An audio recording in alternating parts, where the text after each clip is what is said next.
welcome back to the Thinker Nick podcast. I'm your host, Nick Daniels, as always, and joined by Nicola. Nicola, how are you doing? Very well, thanks, Nick. Nice to be back. It is nice to be back. It's been a couple of weeks now since we've done a podcast. So in today's episode, we're going to dive into the value of property. And now this is something that I have no idea about. So I'm literally a sponge in this podcast, and I'm really excited to learn. So the first question I want to ask is to do with assets. And the reason why I'm asking this is because it took me a while to figure out what an asset actually is. Originally, I thought an asset, and there's a lot of people who don't actually know what an asset is. So I originally thought an asset was something that you just owned and you had, and that would be an asset. And the reason why I'm asking this question is because I think it tees up the topic for today with regards to property, as property would be an asset because it puts money in your pocket. So Nicola, would you like to just elaborate on exactly what an asset is? Well, an asset is, I want to laugh actually. Go back to the first episode, leverage. Yeah. So an asset is something that creates a return. It's something that has value on a balance sheet and fundamentally creates a return. So it can take on all sorts of shapes and sizes. Today we're going to be talking about property. But if you're looking at a company, machinery can be an asset on a balance sheet. A laptop is an asset on a balance sheet, albeit it's a depreciating asset. So that's slightly different to what you hope your property will be. Yeah. But it's something that has tangible value and in some shape or form creates a return. But it will only create a return if you leverage it, do something with it. Yeah, for sure. So in terms of property now, so obviously let's move on to the topic now. Yeah. How is property an asset? How would it be an asset in the way that property works? So not all investors are interested in property because property can be an asset that requires a lot of time to maintain. So if you put $100 into equity, a good stock on a stock market, you as an investor don't have to do much to be able to get a return on that asset. But property is different. If you own a property and you create a return from that property, there's only really two ways to get a return. One is what they call a capital gain. So the property increases in value over time.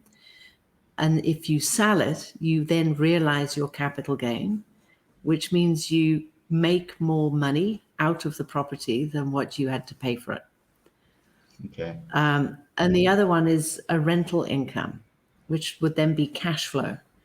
So a property can create cash flow for you, which is you then have to rent it out. Someone would have to pay their rent consistently. And depending on how much you have leveraged your property, if you've got a mortgage or a bond, you will get the return from the rental income. All right. So Nicola, in my position right now, say I want to go and buy a property, say, for example, here in Vietnam. What are the most important things to look for when assessing a property, obviously, to buy? Well, first of all, you've got to think of your value. Is the property worth what someone's asking for it? The rule of property is location, location, location. They always say the three rules of property are location, location, location.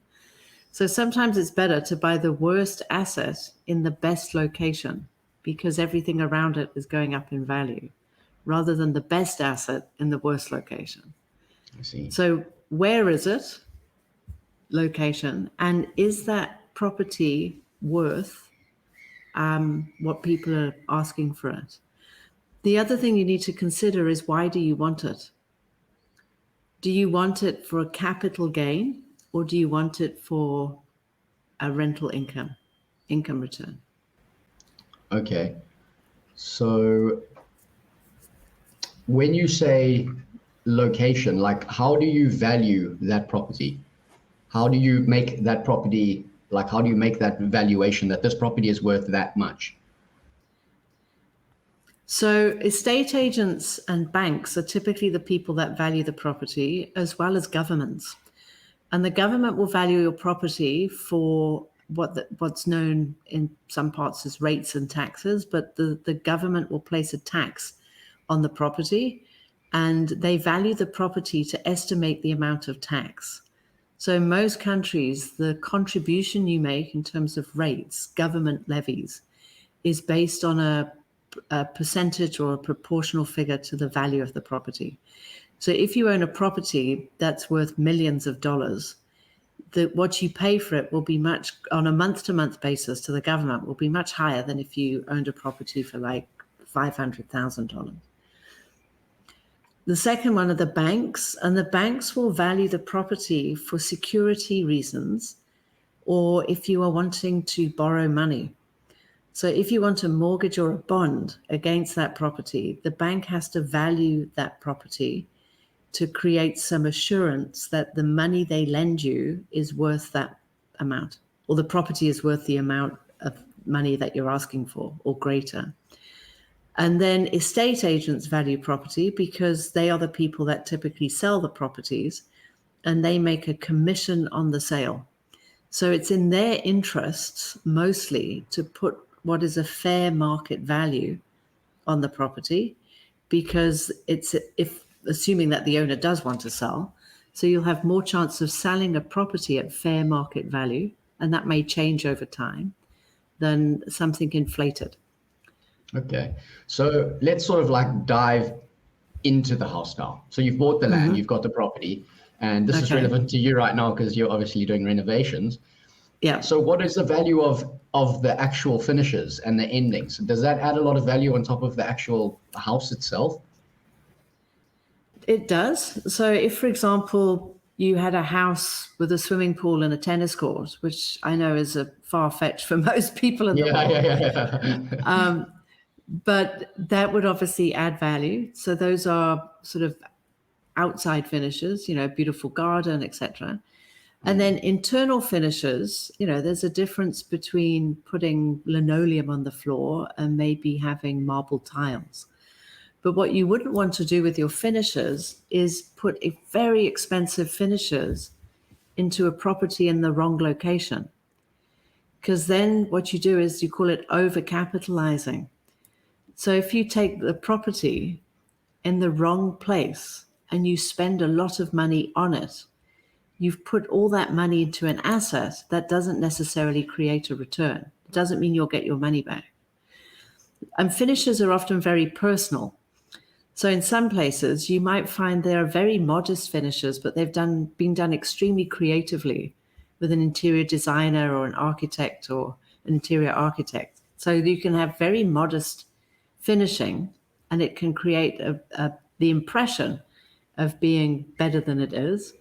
And so typically you would want to go for finishes that are within the reach of your budget and also aesthetically pleasing, which is obviously a personal choice. But if you're buying it to sell one day, you also want to make sure that your finishes have appeal to a broader market. Because when you sell a house, it's very different to selling a stock. If you've got money in the stock exchange and you want to sell a stock, if you've got a good stock, there's always someone that wants to buy it. So you can put that on the market now, and 10 minutes later, you can get your money. If you've got a property, it's a much longer process to try and sell it. It's not a 5-minute. It's not to say it can't happen in 5 minutes, but it often doesn't happen in 5 minutes. Yeah, and that just goes full circle to what you're saying about location. The better the location, the easier the property to sell. Yeah, it's for sure. Yeah, so I'm never going to forget that whenever I do decide to buy a property. So now you've been in real estate when I say real estate, you've invested in property for many years now. So you've got a lot of experience with it. What are the challenges, and I'm sure there are many, what are the biggest challenges when it comes to, owning properties, renting them out to tenants and stuff like that? So one of the big challenges is the right occupant, your tenant. So sourcing a tenant, a lot of people put their properties on Airbnb and they do short-term lets today. And I think there's a lot of people that have had great success with that. But getting the right tenant in, because if you've got a tenant in a property, you can't control them. It's a person. If they throw a party, invite their friends around, break your dishes, swing on the chandeliers, hang something heavy on the shower rail and break it off. Yeah. All these things become problems. So you can also rent a property furnished or unfurnished. And that often varies from country to country, and also how much you want to maintain. If you've got furniture in a property and it's rented out, you've got to maintain the furniture as much as you've got to maintain the infrastructure. So a good tenant will look after things as if they were their own. And a good tenant can afford the rent and pays consistently and on time. On time, yeah. I know that's quite a big one as well, trying to receive the money. Because some days, people will pay, I don't know, midway through the month, because obviously they've got their own lives and their own problems and stuff. Or maybe they're not getting paid from their work. But I mean, like you said, you want that long-term tenant in because it's like almost a guaranteed rental income coming through every single month. Yeah. Mm-hmm. But the short-term option is also really great, because I think you could actually get away with charging more, because it's only one night stay as opposed to like, a longer stay. Yeah. Have you had any success with any short-term rentals? I have, but it's not something I really am that interested in, because to do short-term rentals, you've now got to service that occupant. So you've almost got to set it up like a mini hotel. So you've got to be there, you've got to let them in. Some buildings have got restrictions and access. If you've got fingerprint control, how do they get the keys? Are the sheets clean? Has everyone cleaned under the bed? Has it been properly vacuumed and maintained? And then you've got to check them out. So to provide the short-term letting option is great if you've got a property, and on your property you've got a room or a cottage that you want to rent out, and someone's always there to let them in and out. Airbnb have got quite clever, because they can actually, on their system, you can allocate somebody as sort of a host, and that person manages the incoming and outgoing of the tenant. What is it? The arrival and departure, like a hotel or an airport. And they can also help you sort of maintain the cleanliness and things like that. So as long as you've got a proper system in place to manage those people coming and going, it's fine. But if you have a busy life and that becomes an inconvenience, you'll find that it's a very big time suck. And what we often don't factor into property is time. Yeah. It takes time to find a property. It takes time to buy a property. It takes time to sell a property. It takes time to fix a property. So time is a big factor in property investment, whereas in a stock, there is time, but the time is in the analysis and making the decision, and then in the monitoring, which is significantly less, I would imagine. Yeah. And I know, obviously, my parents as well, we lived in so many houses over the years, because they used to buy early, build, and then sell. And then I just remember the old house that we used to have, the last one that we used to own, or my dad used to own, he just got so fed up after like 7 years of just constantly going in, and then the doors started going, like the wood started rotting, and he was just in there every single day fixing stuff. And it actually became just such a liability for him, and time wasting, time consuming, just going in and fixing all this stuff all the time. Yeah. So when he sold it, I know he was hella happy. That's for sure. So just now, what I want to know is, like, because obviously I want to know where I should put my money when I've saved up enough money. And a lot of people go for property. And I want to know, why is it such a popular investment? I know that it can be more risk adverse in a sense, but why is it so popular? Why do people always, jump on the property bandwagon before they really, go buy stocks and stuff like that? I think property tends to be an asset class that is easier to measure the value. And I'm not saying property values don't go down at certain points in time, but in general, they incrementally go up. And I certainly wouldn't say it's an easy asset class. I think that's quite a mistake, actually. I think an easier asset class might be, I don't know, unit trusts or very reliable stocks. But when you put your money into a stock, you can't see it. When you put your money into a property, you can. So the perception of value of some people is that if I have my money in a property, it's what they call a tangible asset. So if you go to the beginning, you've got a tangible asset. You've also got intangible assets on company balance sheets, like it might be a brand or intellectual property or contracts that you own, distribution agreements. So those are also assets that create value and you can create income from them. So I think for some people, a property is perceived as very tangible. And because it's something you can look at, you can see it, you can touch it, it's got presence, they like it as an asset class. And it has typically over time done well. But it's what I said again, it's an asset class that takes time to manage. So what are sort of the mistakes that you've learned over the years of investing in property? What are the mistakes that you've made?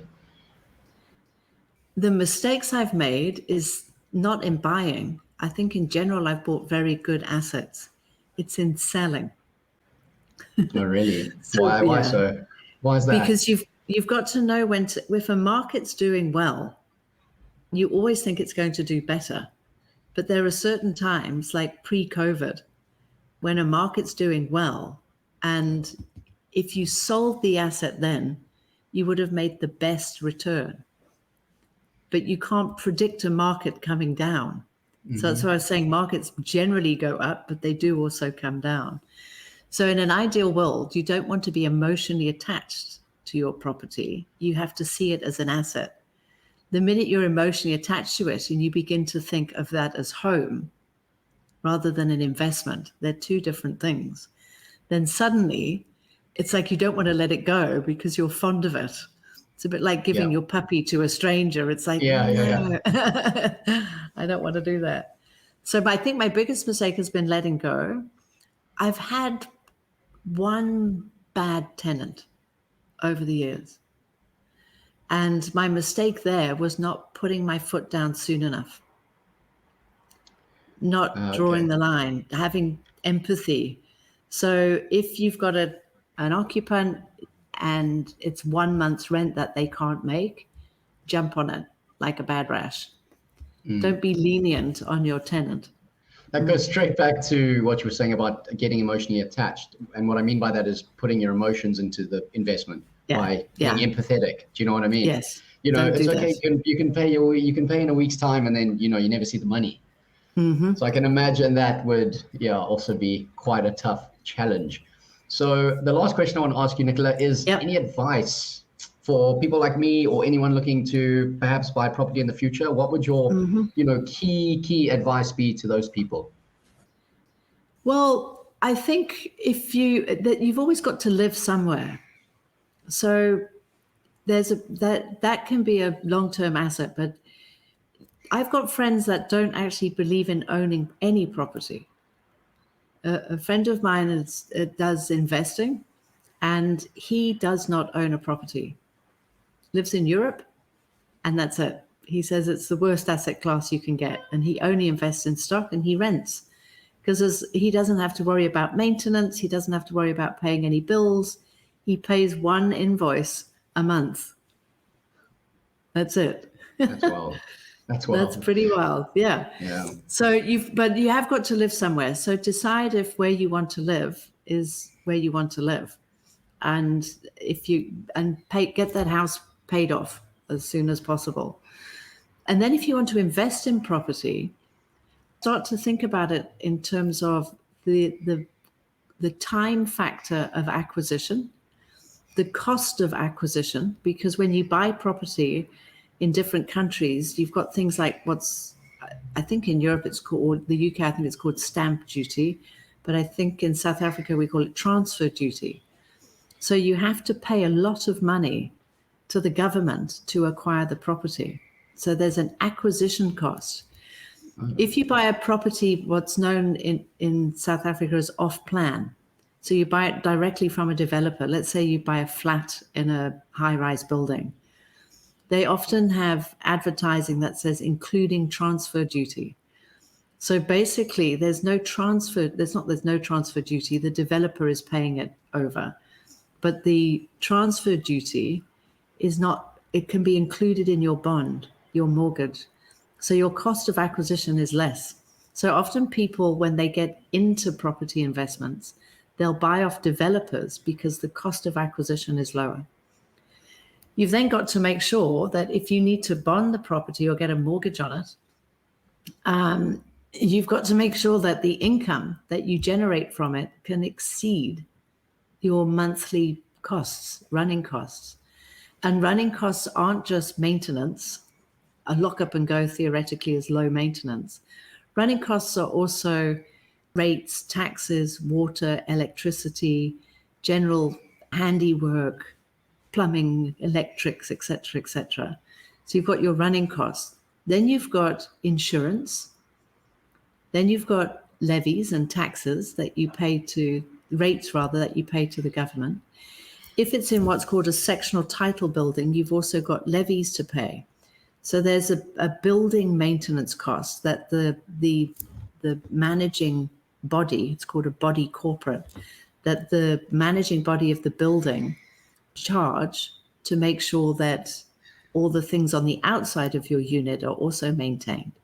The lifts, the hallways, the balconies, etc. So be very mindful of all the little costs involved. Don't just think, oh, I can rent this out for 10,000, and suddenly you realize that your costs are 10,200 by the time you've added back the interest and the capital payment on your mortgage. So there's lots of things to consider. Not to say you shouldn't do it. It's a great asset class for some people. It's a tangible asset class, but it has a high cost of acquisition. It can be time intensive to manage.